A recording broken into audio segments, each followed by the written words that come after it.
Hi guys, നമസ്കാരം. എൻ്റെ പുതിയ വീഡിയോയിലോട്ട് നിങ്ങൾക്ക് എല്ലാവർക്കും സ്വാഗതം.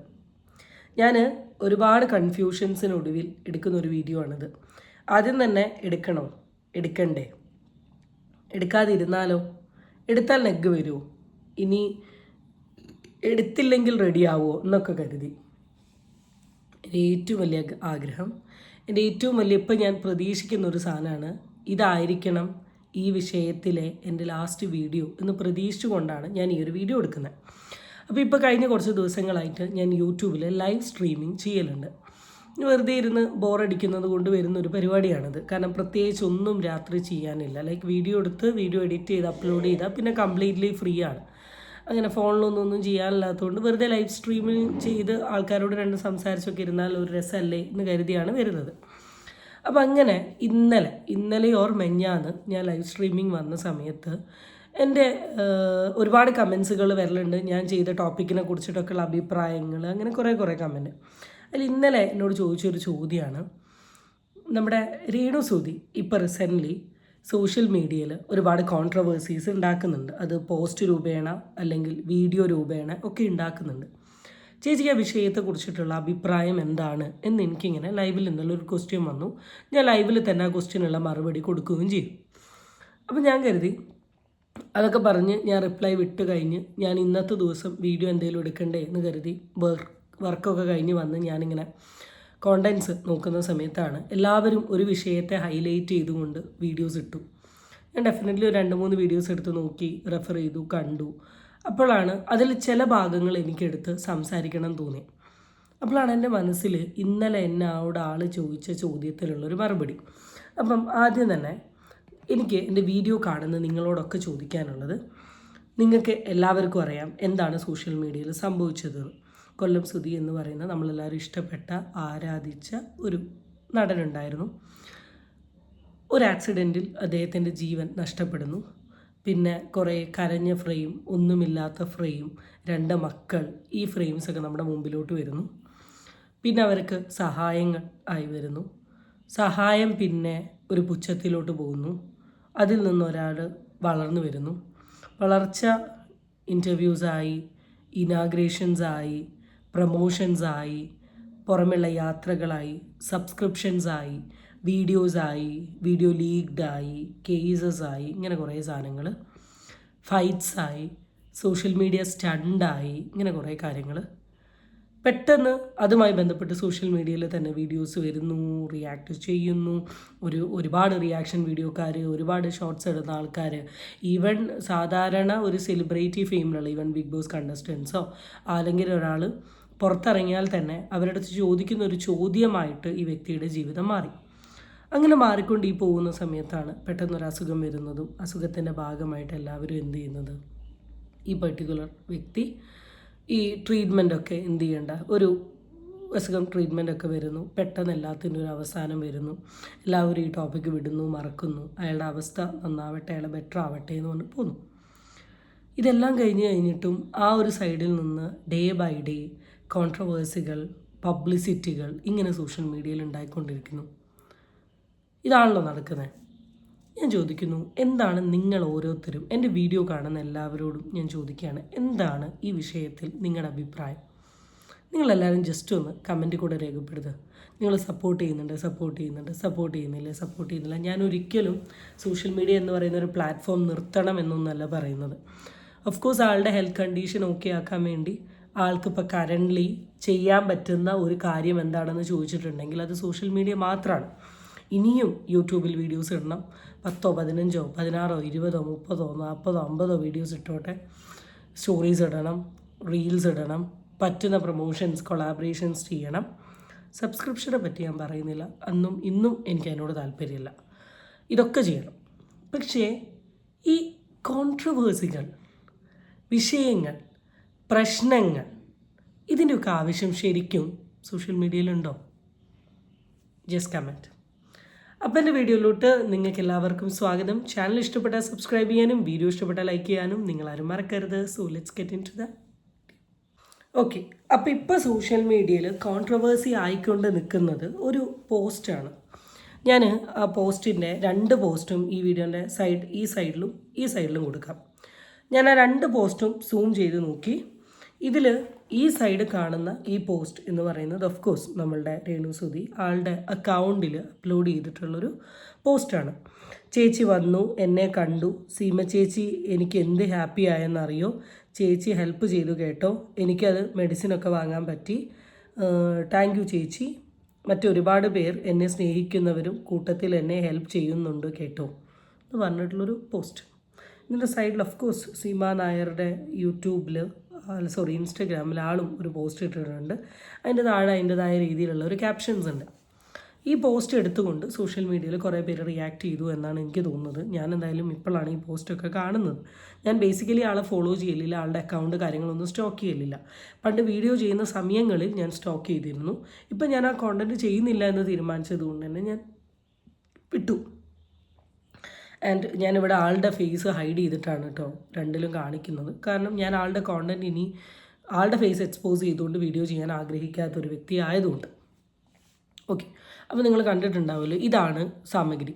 അപ്പോൾ ഈ 2 ഫോട്ടോയിലും എന്ത് വ്യത്യാസമുണ്ടോ എന്ന് ചോദിച്ചിട്ടുണ്ടെങ്കിൽ, നമ്മളുടെ കഥാനായിക ഇട്ട പോസ്റ്റിൻ്റെ ബാക്കിൽ ഒരു ബെഡ്, പിന്നെ അതിൻ്റെ അപ്പുറത്ത് ലൈക്ക് ഈ നമ്മുടെ ഈ ഡീറ്റെയിൽസ് ഒക്കെ വരുന്ന പോലെ ഒരു കമ്പ്യൂട്ടർ, ICU, കുറേ വയറ്, പ്ലഗ് സാധനങ്ങളൊക്കെയാണ് കാണുന്നത്. ആൻഡ് ആ ഫോട്ടോ നല്ല രീതിയിൽ സൂം ചെയ്ത് നോക്കിയിട്ടുണ്ടെങ്കിൽ നമുക്ക് വളരെ ക്ലിയർ ആയിട്ട് മനസ്സിലാവും സീമയുടെ ഫേസ് ഒരു AI കയറി ഒന്ന് പുതപ്പിച്ചതിൻ്റെ ഒരു ലുക്ക് നമുക്ക് ആ ഫോട്ടോയിൽ കാണാനുണ്ട്. അപ്പോൾ സിമ്പിളായിട്ട് പറയുകയാണെങ്കിൽ സീമ വന്ന് കണ്ട ഒരു ഫോട്ടോനെ AIയിലിട്ട് കുറച്ചും കൂടെ ഒന്ന് മിനുക്കി ചേർത്തിട്ടാണ് അതിൽ കാണിച്ചത്. അപ്പോൾ ആ ബാക്ക്ഗ്രൗണ്ട്സ്, ആ ഫോട്ടോൻ്റെ ബാക്ക്ഗ്രൗണ്ട്സ് ഒക്കെ കാണുന്ന സമയത്ത് നമുക്ക് മനസ്സിലാവുക വളരെ മോശപ്പെട്ട ഒരു സിറ്റുവേഷൻ, വേഴ്സായൊരു സിറ്റുവേഷൻ, ഹോസ്പിറ്റൽ, പതറ്റിക്കായി കിടക്കുന്നു, ചുറ്റുപാടൊന്നും കാണാൻ പറ്റില്ല, അതാണ് ഇതാണ് മറ്റേതാണ് മറിച്ചേതാണ് എന്നൊക്കെ ജനങ്ങളെ ഫീൽ ചെയ്യിപ്പിക്കുന്ന രീതിയിലുള്ളൊരു പോസ്റ്റ്.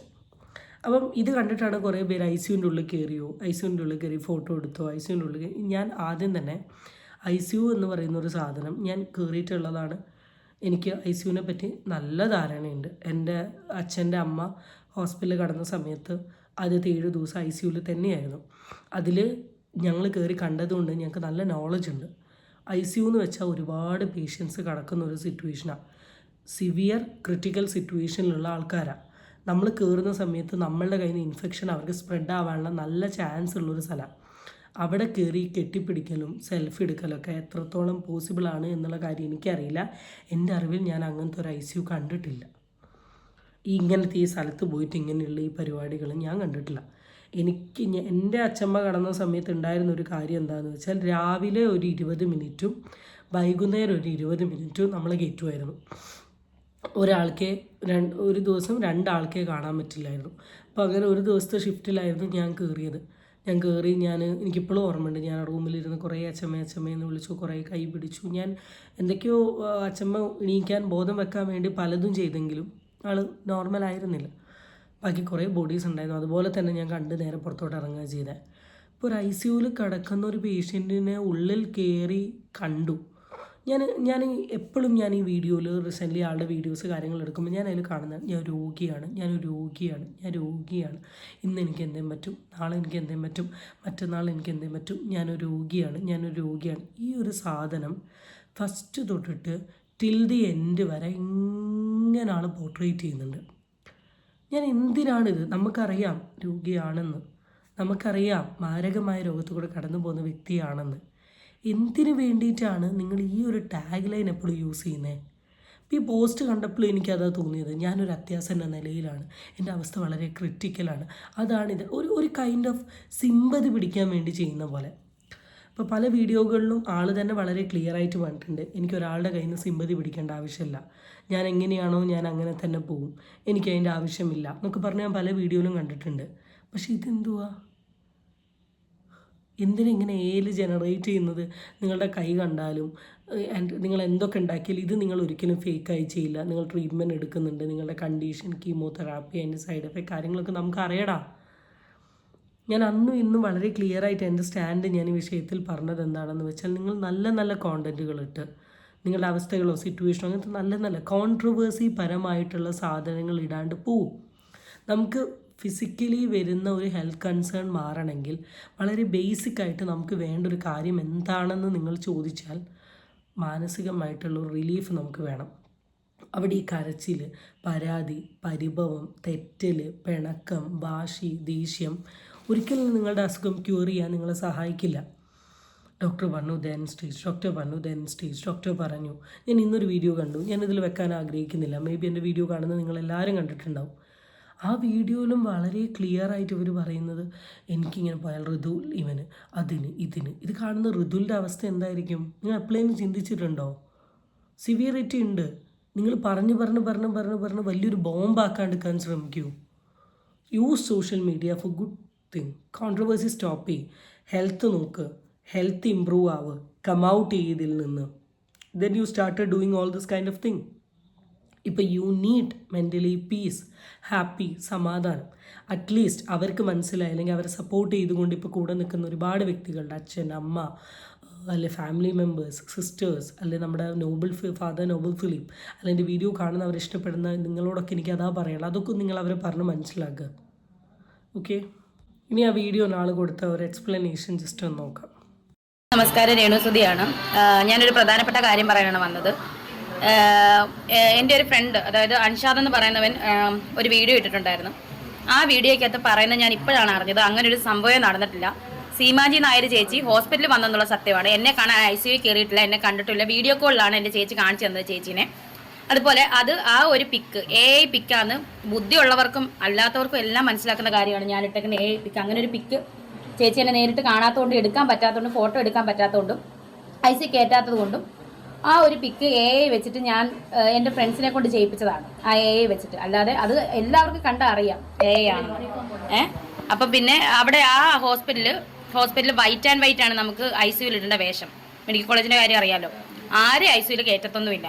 ചേച്ചി ആവശ്യത്തിന് എന്തെങ്കിലും ആവശ്യമുണ്ടെങ്കിൽ, എനിക്കിപ്പം ബാത്റൂമിൽ പോകണമെങ്കിൽ ആവശ്യമുണ്ടെങ്കിൽ സിസ്റ്റർമാർ വിളിക്കുമ്പോൾ എൻ്റെ ചേച്ചി വന്ന് കാണും. അതല്ലാതെ വെറുതെ സഹായം ചെയ്യുന്നവരെ, എന്നെ വന്ന് കാണുന്നവരെ ഇങ്ങനെ ക്രൂശിക്കരുത് ദയവേത്. നിങ്ങൾക്ക് എന്നോട് എന്തെങ്കിലും വൈരാഗ്യം ഉണ്ടെങ്കിൽ ക്യാൻസറിൻ്റെ ചികിത്സയൊന്നും നിങ്ങൾ ഇതാക്കണ്ട. നിങ്ങൾ എന്നോട് വിരോധമുള്ളവർ വന്ന് എന്നെ കൊല്ലുക, അല്ലെങ്കിൽ വിഷം തന്ന് കൊല്ലുക, അല്ലെങ്കിൽ കുത്തിക്കൊല്ലുക. ക്യാൻസർ ആയിട്ട് എനിക്ക് സഹായിക്കുന്നവരെ കയറി ക്രൂശിക്കേണ്ട ആവശ്യം നമുക്ക് ആർക്കും ഇല്ല. ഇവിടെ ഞങ്ങൾ പറയാൻ ഉദ്ദേശിച്ച ഒരു കാര്യം എന്താ പറയുക, നിങ്ങളെ വന്ന് കണ്ടിട്ടില്ല, സെൽഫി എടുത്തിട്ടില്ല, പിന്നെ നിങ്ങൾ ആരെ കാണിക്കാൻ വേണ്ടിയിട്ടാണ് ഇങ്ങനൊരു ഫോട്ടോ AI ജനറേറ്റ് ചെയ്തിട്ടത്? അതിൻ്റെ ബാക്കിൽ ഇങ്ങനെ ഒരു സിസ്റ്റം ക്രിയേറ്റ് ചെയ്തത്? നിങ്ങൾക്ക് ബുദ്ധിയും ബോധവും ഉണ്ടായിരുന്നില്ലേ?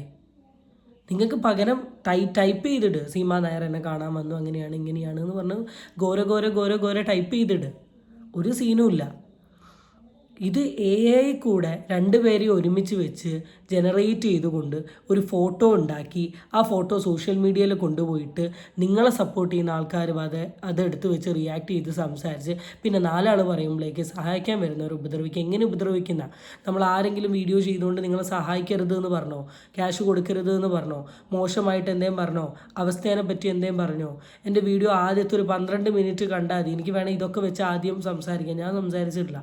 എനിക്ക് ബേസിക്കായി പറയേണ്ട കാര്യങ്ങൾ പറഞ്ഞിട്ടാണ് ഞാൻ സ്റ്റാർട്ട് ചെയ്തത്. അപ്പം നിങ്ങൾ വിഷയത്തെ വളച്ചൊടിക്കല്ലേ, നിങ്ങൾ ചെയ്ത മണ്ടത്തരം മനസ്സിലാക്കുക.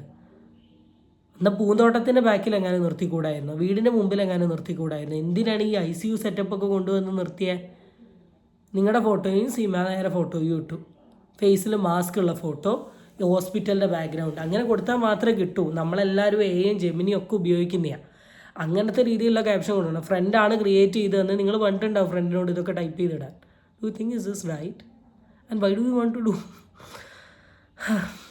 ഇനി നമ്മൾ കേൾക്കാൻ പോകുന്നത് ഷഫീന ബീബി. നിങ്ങൾക്ക് എല്ലാവർക്കും അറിയാൻ പറ്റും, നമ്മളുടെ ഈ പെർട്ടിക്കുലർ രേണുസുതിയായി ബന്ധപ്പെട്ടിട്ടുള്ള എല്ലാ കോൺട്രവേഴ്സിയും, സത്യസന്ധമായി പറഞ്ഞാൽ എല്ലാ കാര്യങ്ങളും വളരെ പബ്ലിക്കലി എക്സ്പോസ് ചെയ്യുന്ന ഒരു വ്യക്തി തന്നെയാണ്. വളരെ ബോൾഡായിട്ടുള്ള ആളാണ്. എന്ത് വിഷയം വന്നിട്ടുണ്ടെങ്കിലും ആളുടെ സൈഡിൽ നിന്ന് ഇനീഷ്യേറ്റീവ് എടുത്തിട്ട് ആ കാര്യത്തെക്കുറിച്ചുള്ള ഒരു നല്ല ക്ലാരിറ്റി കൊണ്ടുവരലുണ്ട്. അപ്പോൾ ഈ ഷഫീന ബീബിയും സീമാ നായരുമായിട്ടുള്ള ഒരു ഓഡിയോ ഇപ്പോൾ സോഷ്യൽ മീഡിയയിൽ ലീക്ഡ് ആയിട്ടുണ്ട്. നമുക്ക് ആ ഓഡിയോ ജസ്റ്റ് ഒന്ന് കേട്ടു നോക്കാം. അവസ്ഥ ഒരാളെടുത്ത് പറഞ്ഞിട്ടില്ല, മനസ്സിലായോ? പറയാൻ എനിക്ക് ഇഷ്ടമില്ല. അത് ഏകദേശം 4th സ്റ്റേജിൽ എത്തിക്കഴിഞ്ഞപ്പോഴാണ് മറ്റു ആർട്ടിസ്റ്റുകൾ പറയുന്നത്. പക്ഷെ എന്നാലും ഞാൻ 2 വർഷം അതിനു വേണ്ടി ഫൈറ്റ് ചെയ്തു. ഇപ്പൊ രേണുവിനെ സംബന്ധിച്ചിട്ട് ഈ ആ കുട്ടിയെ ഞാൻ അതിനോട് ചേർന്ന് നിന്നിട്ട് ഫൈറ്റ് ചെയ്യുക എന്നുള്ളതല്ല. ഞാൻ അതിനെ ഈ പറഞ്ഞ പോലെ അസുഖമാണെന്ന് അറിഞ്ഞപ്പോ എനിക്കൊരു വിഷമം തോന്നി. കാരണം ഞാനതൊരു പോസ്റ്റ് ഇട്ടിരുന്നു. ഞാനൊരിക്കലും അതിനെ ഫോളോ ചെയ്യുകയോ അല്ലെങ്കിൽ ആ കുട്ടിയുടെ വീഡിയോ കാണുകയോ അല്ലെങ്കിൽ അതിനെ അങ്ങനെയൊന്നും ചെയ്യുന്ന ആളല്ല. ഒന്നാമത് എന്നാന്ന് ഷഫീന, ഒന്നിനും സമയമില്ല. കാരണം ഈ ഒരാളുടെ കാര്യമല്ലല്ലോ, ഒരുപാട് പേരുടെ കാര്യമുണ്ട്. അത് പലതും കടങ്ങളും അതും ഇതും എല്ലാം കൂടി ആയിട്ട് നമ്മൾ പലരെയും പിടിച്ചു നിർത്താനും ഇപ്പോഴും അവനെ ചികിത്സിച്ച വകയിൽ കടമുണ്ട്. അത് അവന്റെ ഫാമിലിക്ക് അറിയാം.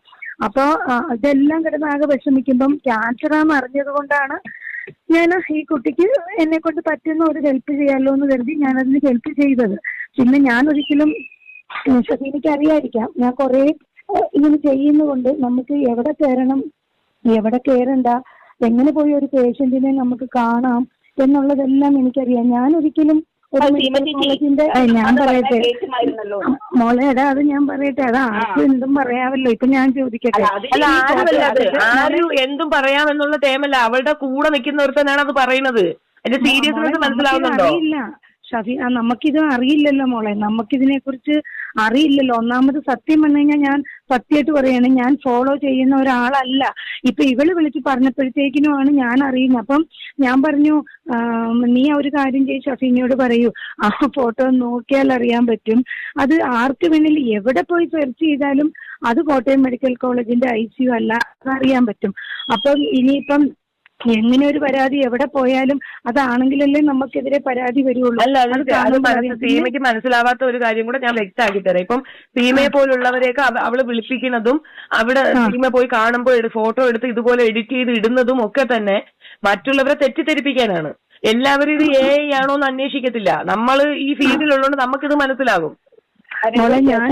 അത് മാത്രമല്ല, നമുക്ക് പോലും ചേച്ചി സീമ ചേച്ചിയാണോ അത് മോളെ അത് എഡിറ്റർ ആണെന്ന് പറഞ്ഞപ്പോ ഞാനത് നോക്കിയപ്പോ ക്ലിയർ ആയി. എനിക്ക് ശരിക്കുള്ള ഫോട്ടോ സീമ ചേച്ചി കാണിച്ചപ്പോഴാണ് ഞാൻ അല്ല ഞാനത് നിനക്ക് അയച്ചു തന്നില്ലായിരുന്നു. കാരണം അതില്ല. പിന്നെ ഒരു കാര്യം കൂടെ ഞാൻ പറയാം, അതിന്റെ ICUവിന്റെ അകം എങ്ങനെയാണെന്നുള്ളത് എന്റെ സത്യമായിട്ടും എനിക്കതിന് ഇത് എന്തിനു ചെയ്തു എന്നറിയാമോ? ആ ചെക്കൻ ഹോസ്പിറ്റലിൽ ചെന്നില്ല, ICUവിനകത്തേക്ക് പോലും സീമയ്ക്ക് കയറാൻ പറ്റി. പക്ഷേ അന്ന് ഹോസ്പിറ്റലിൽ പോയി മുഖം കാണിക്കാൻ പോലും കിച്ചു തയ്യാറായി. ആ ചെറുകനെ ടാർഗറ്റ് ചെയ്യുന്നു, അത്രേ ഉള്ളൂ. എന്തെങ്കിലും സംഭവിച്ച ആ കുട്ടീനെ നോക്കാനുള്ള ഒരു പയ്യനാണത്. ബോധവും വിവരവും ഇല്ലാത്തൊരു സ്ത്രീ. അതാണ് ഞാൻ ഒന്നും പറയണില്ല.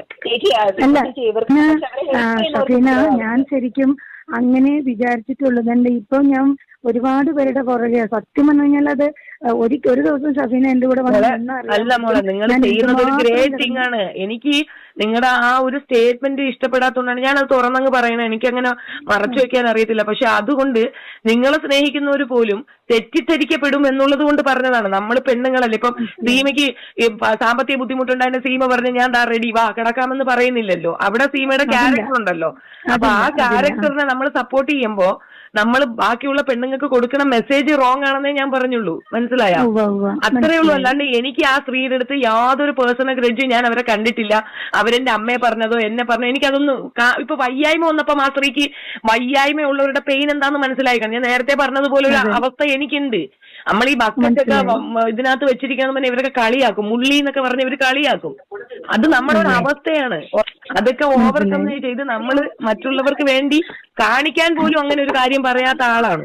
അപ്പൊ ഇതൊക്കെ ഞാൻ ഒരിക്കലും അതെ എനിക്കറിയാം. കാരണം ഞാൻ all Kerala wheel chair rights ഫെഡറേഷന്റെ എന്താ പറയുന്നത് രക്ഷാധികാരിയൊക്കെയാണ്. അപ്പം എല്ലാ വർഷവും അല്ല എല്ലാ ദിവസവും എന്നോണം ഇപ്പോഴും ഒരുപാട് പേരുടെ താങ്ങായിട്ട് നിൽക്കുന്ന ആൾ ഒരു രാജീവ് പള്ളുരുത്തിയുണ്ട്. ചിലപ്പോൾ അറിയുമായിരിക്കും ഷഫീനയ്ക്ക്. നമുക്ക് ഇതാണ് കോൺവെർസേഷനിലുള്ള ഡയലോഗുകൾ കേട്ടാൽ അറിയാം സീമ എന്ന് പറയുന്ന വ്യക്തിക്ക് ഈ വിഷയത്തെക്കുറിച്ചിട്ട് വലിയ ഐഡിയ ഒന്നും ഇല്ല. ആളിങ്ങനെയൊന്നും പ്രതീക്ഷിച്ചിട്ടില്ല, ആളിങ്ങനെയൊന്നും കണ്ടിട്ടില്ല എന്നാണ്. അതിനോട് ഞാൻ ഒട്ടും യോജിക്കുന്നില്ല.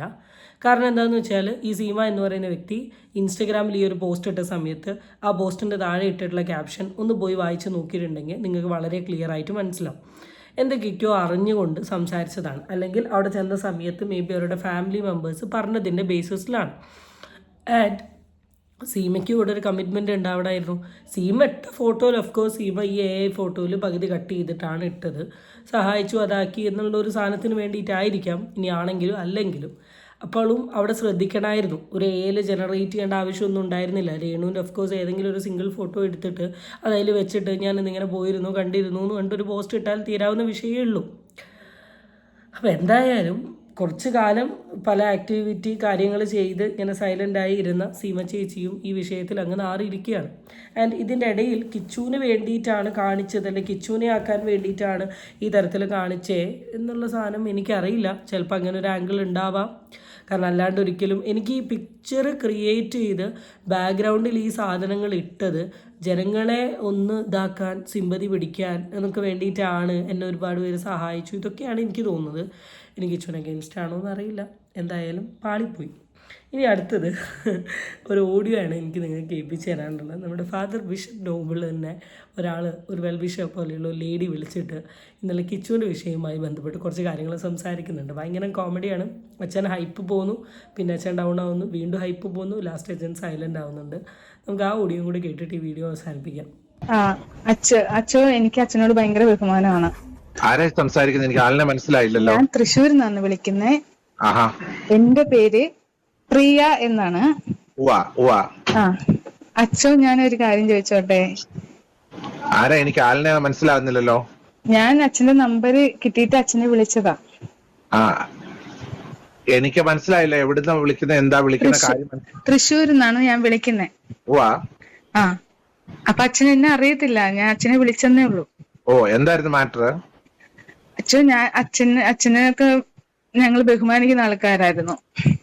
എന്ത് പറ്റി ഇപ്പൊ? ഞാൻ എന്ത് ബഹുമാനത്തിന്? ഞാൻ ഒരു കാര്യവും ആരോടും ഒരു കാര്യവും ഞാൻ ചെയ്യുന്ന ആളല്ലല്ലോ. ബഹുമാനം കുറയ്ക്കട്ടെ പോലെ. അച്ഛൻ ഇപ്പോഴും ബഹുമാനമുണ്ട്, ഇപ്പോഴും ഉണ്ട്. ഇപ്പോഴും ബഹുമാനം ഉള്ളത് കൊണ്ടാണ് അച്ഛനെ ഒന്ന് വിളിച്ച് ചോദിക്കുന്നത്. ചോദിച്ചോളൂ. അച്ഛോ എന്തിനാ അച്ഛോ? പാവല്ലേ കൊച്ച്, അങ്ങനെ പറയാൻ പാടുണ്ടോ? ആര് പാവല്ലേ? കിച്ചുവിന്റെ കാര്യമാണ് പറയുന്നത്. ഞാൻ രാഹുൽ ദാസിനെ പറ്റി മോശമായിട്ട് ഒരു കാര്യവും പറഞ്ഞിട്ടില്ല. പറയാൻ തുടങ്ങി കഴിഞ്ഞാൽ നിൽക്കാൻ ഒക്കാത്ത പോലെ പറയേണ്ടി വരും. പക്ഷെ എനിക്ക് പറയേണ്ട ആവശ്യമില്ല. പറയിപ്പിക്കുകയാണ് സോഷ്യൽ മീഡിയയിൽ എന്നെ കൊണ്ട്. അച്ഛോ ഇനി ആ കൊച്ചായി 11 വയസ്സ് തൊട്ട് 20 വയസ്സ്, ഓക്കെ, ആ ഒരു കാലഘട്ടത്തിൽ ചെയ്ത തെറ്റ് നമ്മള് തിരുത്തി കൊടുക്കേണ്ട ഒരാളല്ലേ. ഇപ്പൊ ഞാൻ ചോദിച്ചത് ആ കുട്ടി ചെയ്ത തെറ്റ് എന്താണെന്നുള്ളത്. എനിക്ക് ഒരാളുടെ തെറ്റിനെ പറ്റിയല്ല ഞാൻ അവിടെ പറയാനിടയായത്. ഇവിടെ വന്ന് ഇപ്പൊ ഈ പോലീസ് സ്റ്റേഷനിൽ നിന്ന് വന്ന എൻക്വയറികൾക്ക് എനിക്ക് ഉത്തരം കൊടുക്കേണ്ടതായിട്ട് വന്നിട്ടുണ്ട്. ഞാൻ സ്റ്റേറ്റ്മെന്റ് കൊടുക്കേണ്ടതായിട്ട് വന്നിട്ടുണ്ട്. അപ്പൊ അതെന്തുവാണ് സിസ്റ്ററോട് എനിക്ക് ഫോണിൽ കൂടെ പറയാൻ ബുദ്ധിമുട്ടുണ്ടെന്ന് വിചാരിച്ചോ? പോലീസ് എന്നോട് കോൺഫിഡൻഷ്യൽ ആയിട്ട് വെച്ചേക്കുന്ന കാര്യങ്ങൾ എനിക്ക് പുറത്ത് പറയാനൊക്കാത്ത ചില കാര്യങ്ങളുണ്ട് സിസ്റ്ററെ. ആയിക്കോട്ടെ അച്ഛോ, ആയിക്കോട്ടെ. ഇനി എന്ത് തെറ്റ് ചെയ്താലും, ഇനി എന്ത് തെറ്റും ആയിക്കോട്ടെ, നമ്മളത് അച്ഛൻ വിളിച്ച് സംസാരിച്ച് അവന്. എനിക്ക് അവന്റെ ഫോൺ നമ്പർ അറിയത്തില്ല. നമ്മളങ്ങനെ വിളിക്കാൻ നമ്മളങ്ങനെ, കാരണം അച്ഛനും ഒരു അമ്മയില്ലാത്ത ഒരു കൊച്ച്. ഞാൻ ഹിന്ദുവാണ്. ഞാൻ വിശ്വസിച്ചിട്ടുള്ളത് നിങ്ങളെപ്പോലെ അച്ഛന്മാരും അതേപോലെ മദറും ആ ഒരു ഇതുള്ളവര് നമ്മളെ ഒരു അനാഥയെ പോലുള്ള കൊച്ചുങ്ങളെ അത്രയും കെയറിംഗ് നോക്കുന്ന ആൾക്കാരെ ഞാൻ കണ്ടിട്ടുണ്ട്. ഞാൻ ആ കുട്ടികളെ രണ്ടുപേരെയും ഇവരുടെ ശ്രീകണ്ഠൻ നായർ സാർ എന്നോട് പറഞ്ഞ് കേട്ടിട്ട് ഞാൻ അവർക്ക് രണ്ടുപേർക്കും ജീവിക്കാനുള്ള വഴി കാണിച്ചു കൊടുത്തൊരു മനുഷ്യനാണ്. പക്ഷേ എനിക്ക് സിസ്റ്ററെ എവിടെ നിന്ന് പോലും അറിയത്തില്ല. ഒരു പരിചയമില്ലാത്ത ഒരാളെന്നെ വിളിക്കുമ്പോൾ എനിക്ക് പറയാൻ ഇത്രേ ഉള്ളൂ. ഇല്ല, അച്ഛൻ എനിക്കത് കൂടുതൽ അറിയാൻ വേണ്ടിയിട്ടല്ല ഞാൻ വിളിച്ചത്. അച്ഛൻ എനിക്ക് അത് അറിയാൻ വേണ്ടിയിട്ടല്ല, ഞാൻ അച്ഛനോട് ഒരു കാര്യം ചോദിക്കാൻ വേണ്ടി വിളിച്ചെന്നേ ഉള്ളൂ. അല്ലാതെ എനിക്ക് അവനെ കുറിച്ച് അറിയണ്ട. ഞാനൊരു അമ്മയാണ്. ഞാൻ എന്റെ സ്ഥാനത്ത് എന്റെ മോനൊരു തെറ്റ് ചെയ്താൽ ഞാൻ അത് തിരുത്താൻ നോക്കും. അല്ലെങ്കിൽ ഞാനത് സിസ്റ്റർ ഇപ്പം ഒരു അമ്മയുടെ സ്ഥാനത്ത് പറയുവാണെങ്കിൽ എനിക്ക് സിസ്റ്ററോട് ഫോണിൽ കൂടെ പറയാനൊക്കാത്ത ചില വിഷമങ്ങൾ ഉണ്ടായിട്ടുണ്ട് സമൂഹത്തിൽ. അത് ഭയങ്കരമായ രീതിയിൽ സോഷ്യൽ മീഡിയയിൽ നിങ്ങൾ അറിയാത്ത കാര്യങ്ങളായിരിക്കാം. പക്ഷേങ്കിൽ ഞാൻ തൊട്ടപ്പുറം ഇപ്പുറം താമസിക്കുന്ന വീട്ടിൽ ചില മേജർ പ്രശ്നങ്ങൾ ഉണ്ടായപ്പോൾ പോലീസ് എൻക്വയറിയും കാര്യങ്ങളും നടന്നിട്ടുണ്ട്. പോലീസ് എൻക്വയറി എന്നവരുടെ വീട്ടിൽ പല കാര്യങ്ങൾ സംഭവിച്ചത് എനിക്ക് പബ്ലിക്കിൽ പറയാൻ പറ്റത്തില്ല. ഒരു വൈദികൻ എന്ന രീതിയിൽ എനിക്ക് പറയാൻ. എനിക്കത് അറിയാം. ഞാൻ അച്ഛനോട് അത് ചോദിക്കാനല്ല വിളിച്ചത്. അവൻ എന്താ ചെയ്തെന്ന് ചോദിക്കാനല്ല ഞാൻ വിളിച്ചത്. എനിക്ക് ആ പയ്യനോട് യാതൊരു പേഴ്സണൽ വൈരാഗ്യങ്ങളില്ല. ഞാൻ ഒറ്റ കാര്യം ആ കുഞ്ഞിനോട് പറഞ്ഞുള്ളൂ, നീ സ്റ്റാൻഡേർഡ് ആയിട്ട് നല്ലൊരു വിദ്യാഭ്യാസം ചെയ്ത് നല്ലൊരു ജോലി എടുത്ത് ജീവിക്കാൻ നോക്കണം. പ്രശ്നങ്ങളിൽ പെടരുത്. പ്രശ്നങ്ങളിൽ പെട്ടാൽ തീർച്ചയായിട്ടും നമുക്ക് എന്ത് ചെയ്യാൻ പറ്റും? രക്ഷിക്കാൻ കഴിയാത്ത സാഹചര്യങ്ങളിലേക്കാണ് കാര്യങ്ങൾ മൂവ് ചെയ്തുകൊണ്ടിരിക്കുന്നത്. എനിക്ക് രക്ഷിക്കാൻ പറ്റത്തില്ല, എന്നെ കൊണ്ട് രക്ഷിക്കാൻ പറ്റത്തില്ല. കാരണം ഇപ്പൊ അവൻ അവന്റേതായ തൊഴിൽ നോക്കി. ഞാൻ പറഞ്ഞു എത്രയോ മക്കൾ അമ്മയെ കൊല്ലുന്നു, അല്ലെങ്കിൽ ഓരോ കഞ്ചാവ് പിടിക്കുന്നു. ഇപ്പോഴത്തെ കാലഘട്ടങ്ങളിൽ എന്തെല്ലാം ചെയ്ത് എന്തൊക്കെ പീഡന കേസുകൾ വിടുന്നു, എന്തൊക്കെ ചെയ്യുന്നു. എന്നിട്ട് അവര് പയ്യൻ ആരെ പീഡിപ്പിച്ചത് ഞാൻ എവിടെയും പറഞ്ഞിട്ടില്ല. കഞ്ചാവ് മോഷ്ടിച്ചെന്നോ കഞ്ചാവ് കൊണ്ടുപോയെന്നൊന്നും ഞാൻ എവിടെയും പറഞ്ഞിട്ടില്ല. അച്ഛൻ പറഞ്ഞെന്നല്ല ഞാൻ പറയുന്നേ. പറയത്തുമില്ല. നമ്മൾ ചെയ്യാത്ത കാര്യത്തെ പറ്റി ഒന്നും ഞാൻ പറഞ്ഞിട്ടില്ല. അച്ഛൻ പറഞ്ഞെന്നല്ല ഞാൻ പറയുന്നേ. പിന്നെ എങ്ങനെയാ സിസ്റ്റർ എന്നെ അല്ല, വിളിച്ചിട്ട് ഞാൻ പറയുന്നത് അങ്ങനെയുള്ള പിള്ളേരും നമ്മുടെ ഇവിടെ ഇപ്പോഴത്തെ സിറ്റുവേഷനിലുണ്ട്.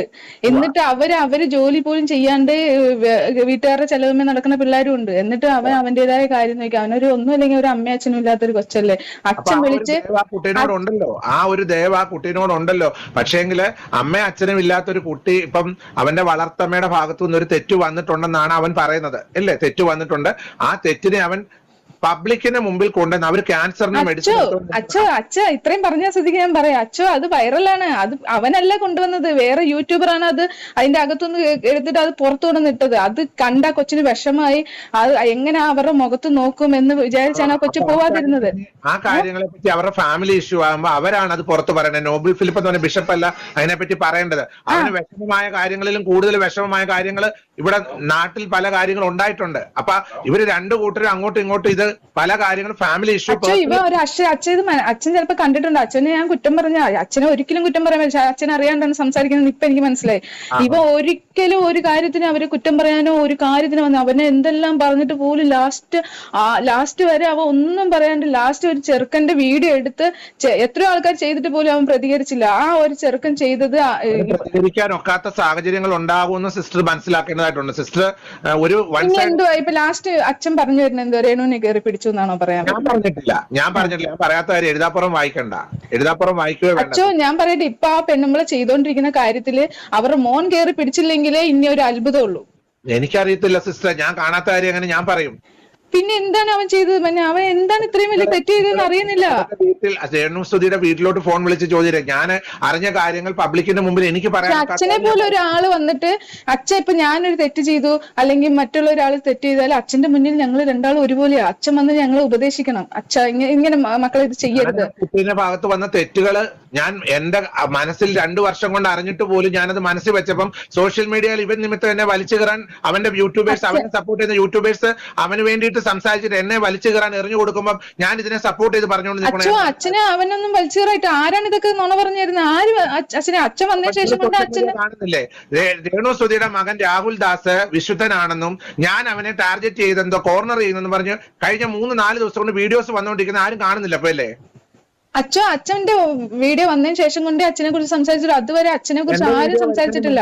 കാര്യങ്ങളെല്ലാം ഇവരുടെ വീട്ടിൽ ഒരു ഇഷ്യൂ നടന്നിട്ടുണ്ടെന്നുള്ളത് പബ്ലിക്കിൽ ഒരു വാർത്ത വന്നിട്ടുണ്ടായിരുന്നു. ആ വാർത്ത വന്നതിന് ശേഷമാണ് ഈ പോലീസ് കേസും കാര്യങ്ങളെല്ലാം ഇവിടെ വന്നേക്കുന്നത്. അപ്പൊ അത് പല കാര്യങ്ങളും പുറത്തു പറയാനൊക്കാത്ത ചില കാര്യങ്ങളായിരിക്കുമല്ലോ. അപ്പൊ അതുകൊണ്ട് ഇനിയിപ്പോ അവന്റെ പേരിൽ ഇത്രയും വലിയ കേസുണ്ടെങ്കിൽ അവൻ പുറത്തിറങ്ങി നടക്കുവോ? എനിക്കതിനെപ്പറ്റി അറിയത്തില്ല. ഞാൻ പറയുന്ന അച്ഛൻ ഇത് കൂടുതൽ അച്ഛൻ അറിയത്തില്ല. അതാണ് കാര്യം. അച്ഛൻ അറിയത്തില്ല. വേറൊരു സ്ഥലത്താണ്. എനിക്ക് അതിനെപ്പറ്റി അറിയത്തില്ല. ഞാൻ പോലീസ് എൻക്വയറിയും കാര്യങ്ങളും പോലീസ് എന്നെ വിളിച്ചിരുന്നുണ്ട്. അപ്പൊ എനിക്ക് ഇതിനെപ്പറ്റി അറിയാത്ത കാര്യം അറിയത്തില്ല എന്ന് തന്നെ ഞാൻ പോലീസിനോട് പറഞ്ഞിട്ടുണ്ട്. ഞാൻ പറയട്ടെ അച്ഛൻ ഇനി എന്തെങ്കിലും ആവട്ടെ അച്ഛോ, എന്ത് വേണം ചെയ്യട്ടെ. ഇനി ഒരു വാക്ക് അച്ഛന്റെ ഭാഗത്തുനിന്ന് ഉണ്ടാവരുത്. കാരണം എന്താ വെച്ചാൽ അച്ഛന്റെ ഭാഗത്തുനിന്ന് ഉണ്ടാവെന്ന് പറഞ്ഞാൽ ഞാനൊരു അമ്മ ആയതുകൊണ്ട് അങ്ങനെ ഒരു മോനെ ഇട്ട് കൊടുക്കരുത്. അത്രേ ഞാൻ പറയുന്നുള്ളൂ. ഞാനൊരു ഇന്റർവ്യൂ കൊടുത്തിട്ടുണ്ട്. ആ ഇന്റർവ്യൂ കണ്ടിട്ടുള്ളവർക്ക് അത് മനസ്സിലാകും. എനിക്ക് പറയാനുള്ള വേർഷൻസ് ഞാൻ പറഞ്ഞു. ഓക്കെ, ഈ ഓഡിയോയിൽ തുടക്കത്തിൽ തന്നെ അച്ഛൻ പറഞ്ഞ ഒരു സാധനമുണ്ട്. എന്താണ്, പണ്ട് ബഹുമാനം ഉണ്ടായിരുന്നു, എന്താ ഇപ്പോൾ ബഹുമാനമില്ലേ? അച്ഛന് നല്ല അക്സെപ്റ്റൻസ് സോഷ്യൽ മീഡിയയിൽ കിട്ടിയിരുന്നു. എന്നാണോ അച്ഛൻ പ്ലേറ്റ് മാറ്റി ചവിട്ടിയത്, ആ സമയം പ്ലേറ്റ് മാറ്റി ചവിട്ടി, ഓക്കെ ഫൈൻ. ചവിട്ടിയിട്ട് അതിൻ്റെ മുകളിൽ കയറി നിന്നിട്ട് ഇത്രയും കാലം സപ്പോർട്ട് ചെയ്ത ആൾക്കാരുടെ തലയിൽ കയറി കല്ലിട്ടതോടുകൂടി അച്ഛൻ അത്യാവശ്യം ഹെയ്റ്റ് വന്നു എന്ന് തോന്നി. അതുകൊണ്ട് തന്നെയാണ് ഒരു വ്യക്തി വിളിച്ച് അച്ഛനോട് എനിക്ക് നല്ല ബഹുമാനമായിരുന്നു എന്ന് പറഞ്ഞപ്പോഴേക്ക് ബഹുമാനം കളയാൻ ഞാൻ എന്താ ചെയ്തേ എന്ന് പറഞ്ഞിട്ട് അച്ഛൻ ഇങ്ങോട്ട് ചോദിച്ചത്. ആ ഒരു സാധനം നിങ്ങൾ ശ്രദ്ധിച്ചോ എന്നുള്ള കാര്യം എനിക്കറിയില്ല. ആൻഡ് ആ ഓഡിയോൻ്റെ ഇടയിലും അച്ഛൻ പറയുന്ന വേറൊരു സാധനമുണ്ട്. ഞാനൊന്നും പറഞ്ഞിട്ടില്ല, എന്നെക്കൊണ്ടൊന്നും പറയിപ്പിക്കരുത്, എനിക്ക് പറയാനാണെങ്കിൽ ഒരുപാട് പറയാനുണ്ട് എന്നുള്ളൊരു സാധനം അച്ഛൻ പറഞ്ഞിരുന്നു.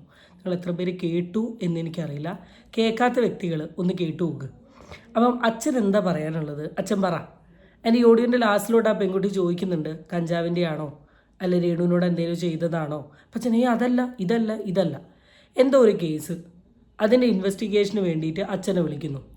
അച്ഛനോട് പോലീസുകാർ ഇവൻ്റെ ജീവിതത്തിൽ നടന്ന എല്ലാ കാര്യങ്ങളും തുറന്നു പറയാൻ അച്ഛൻ എന്താ കോടതിയാണോ? ചിലപ്പോൾ ആ കേസുമായി ബന്ധപ്പെട്ടിട്ട് 1, 2, 3, 4 ചോദ്യങ്ങൾ അച്ഛനോട് ചോദിച്ചിട്ടുണ്ടാവും. അതേ ഉള്ളൂ. അതിൽ കൂടുതൽ പ്രത്യേകിച്ച് ഒന്നുമില്ല.